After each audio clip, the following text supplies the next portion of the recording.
The rain lashed against the floor-to-ceiling windows of the Silicon Valley estate, blurring the city lights into streaks of cold neon.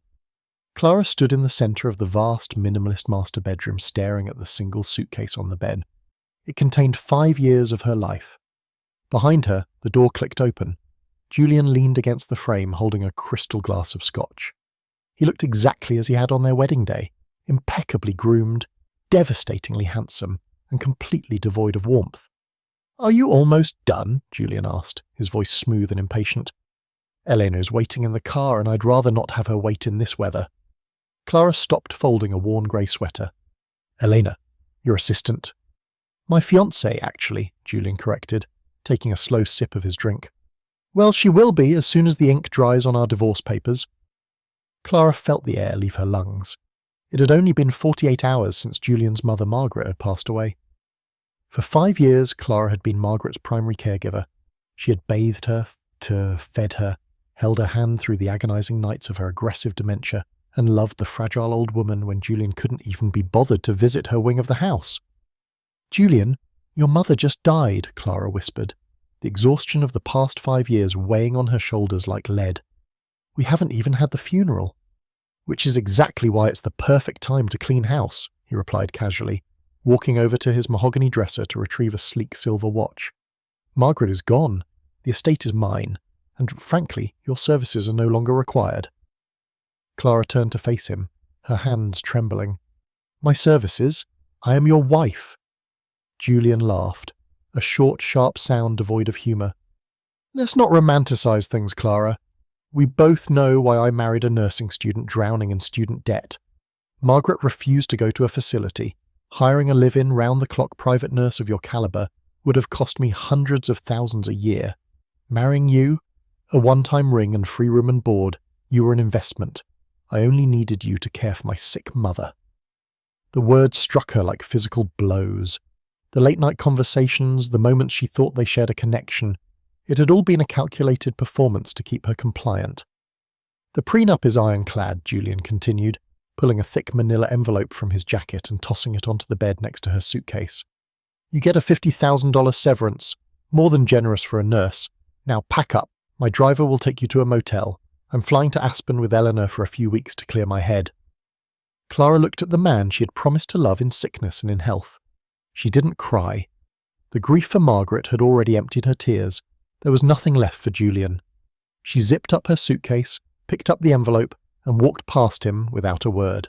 The motel room smelled of stale smoke and lemon bleach. Clara sat on the edge of the sagging mattress, staring at the wall. 3 weeks had passed since Julian had thrown her out. She had attended Margaret's funeral alone, standing in the back row while Julian played the grieving son for his high society friends, Elena clinging to his arm. Clara's phone buzzed on the cheap laminate nightstand. It was an unknown number. "Hello? Is this Clara Vance?" an older cultured voice asked. "Yes." "Mrs. Vance, my name is Arthur Pendleton. I was Margaret Vance's personal attorney. I've been trying to locate you. We need to speak immediately regarding Margaret's estate." "I think you have the wrong person, Mr. Pendleton," Clara said softly. "Julian holds the estate. My divorce is being finalized." "Julian holds nothing," Pendleton said sharply. "Please give me your address. I am sending a car." An hour later, Clara was sitting in a plush leather chair in a high-rise office in downtown San Francisco. Mr. Pendleton, a man with shrewd eyes and a kind smile, slid a heavy wax-sealed document across the mahogany desk. "Julian believes he inherited everything because of a will drafted 10 years ago," Pendleton explained, leaning back. "What he doesn't know is that Margaret had moments of profound clarity during her final year, and in one of those moments she asked me to come to the house." Clara stared at the document. "What is this?" "Margaret knew exactly what her son was doing," Pendleton said softly. "She knew he married you to avoid paying for care, and she knew he planned to discard you. She despised the man Julian had become, so she quietly transferred the majority of her assets, including the deed to the Silicon Valley estate and her controlling shares in Julian's tech firm, into a blind trust." Clara's heart hammered against her ribs. "A trust?" "A trust that dissolved upon her death, naming you as the sole beneficiary," Pendleton smiled. "You aren't just wealthy, Clara. You own the roof over Julian's head. You own the chair he sits on at his company. He has been spending money for the past 3 weeks that legally belongs to you." Clara looked down at her worn hands, blistered from years of hard work, then up at the lawyer. A slow, unfamiliar fire ignited in her chest. "What do we do now?" she asked. "Now," Pendleton said, handing her a gold pen, "we prepare for his return." Julian Vance was in an excellent mood. Aspen had been phenomenal, Elena had been entertaining, and the thought of returning to his massive, empty estate to start his new life was exhilarating. He pulled his sleek black Porsche into the long, winding driveway, annoyed to find a white moving truck parked near the front doors. "What the hell is this?" Julian muttered, putting the car in park. "Did you order furniture, Eleanor?" "No, baby," she said, checking her lipstick in the mirror. Julian stormed out of the car, marching up the stone steps. He shoved his key into the front door lock. It wouldn't turn. He frowned, trying again, rattling the heavy brass handle. Nothing. "Hey!" Julian shouted at a burly mover carrying a designer couch out the front doors. "What are you doing with my furniture? Put that back!" "Can't do that, buddy," the mover grunted. "Orders from the owner." "I am the owner!" Julian roared. "Are you sure about that, Julian?" The voice was cool, steady, and cut through the crisp morning air like glass. Julian froze. Stepping out onto the grand portico was Clara, but it wasn't the Clara he knew. Gone were the tired eyes, the oversized sweaters, and the messy bun. She wore a perfectly tailored charcoal pantsuit, her hair styled in a sharp, sleek cut. She looked powerful. She looked like a CEO. "Clara?" Julian blinked, confused. "What the hell are you doing here? How did you get past security?" "Security works for me now," Clara said calmly, descending the steps. Arthur Pendleton flanked her on the right, holding a leather briefcase. "Arthur!" Julian's confusion morphed into anger. "What is my mother's lawyer doing with my ex-wife? Get her off my property before I call the police." "You're welcome to call them, Julian," Pendleton said, adjusting his glasses. "But you'll find they will ask you to leave. This property belongs to Clara." Julian let out a harsh, incredulous laugh. "Have you both lost your minds? My mother left everything to me." Clara stepped forward, holding out a sleek black folder. "She left you the offshore account you didn't know she knew about, the one with exactly $50,000 in it. She thought it was a generous severance for a son." Julian snatched the folder, his eyes darting frantically over the legal jargon, the signatures, the undeniable seals of the state. The colour drained from his perfectly tanned face. This is a forgery," he stammered, stepping back. "She had dementia. She wasn't in her right mind." 3 independent psychiatrists signed affidavits affirming her lucidity on the day she signed this, Julian, Pendleton countered. "It is ironclad. Just like your prenuptial agreement." Elena, having stepped out of the Porsche, trotted up the stairs on her high heels.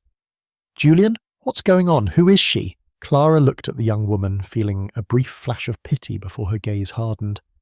"I'm the landlord, and I'm afraid your fiancé is being evicted." "You can't do this!" Julian yelled, his carefully crafted facade finally shattering. The veins in his neck bulged. "I built the wealth in this family.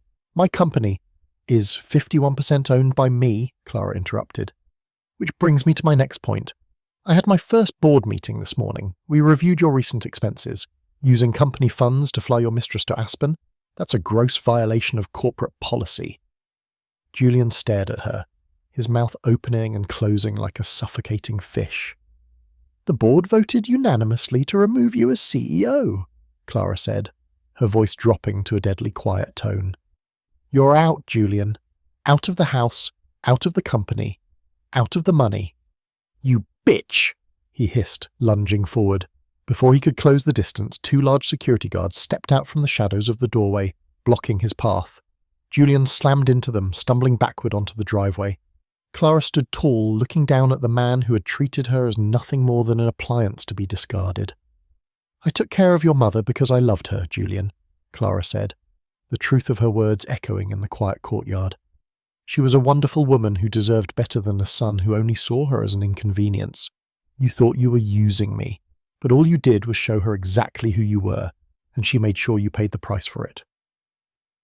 Julian scrambled to his feet, looking wildly from the guards to Pendleton to his luxury house that was no longer his. He looked at Eleanor, who was slowly backing away toward the driveway, her eyes wide with the realization that the golden goose had just been slaughtered. "Eleanor, "Get in the car," Julian ordered, his voice cracking. "Actually," Clara noted, looking at her watch, "the Porsche was a company lease. The Reaper men should be here in about 10 minutes. Elena stopped. She looked at Julian, looked at the house, and then turned on her heel, walking briskly down the long driveway toward the main road without looking back. "Elena!" Julian shouted, but she didn't stop. Clara turned around and began walking back up the steps into the warmth of the foyer. "Clara, wait!" Julian pleaded, his arrogance entirely replaced by panic. "We can talk about this. We're still married. We can fix this." Clara paused at the threshold. She looked over her shoulder at the pathetic man shivering in the driveway. "I only needed you to introduce me to Margaret," Clara said, echoing his own cruel words with a serene smile. "My services are no longer required." She stepped inside and the heavy oak doors shut behind her with a final satisfying click.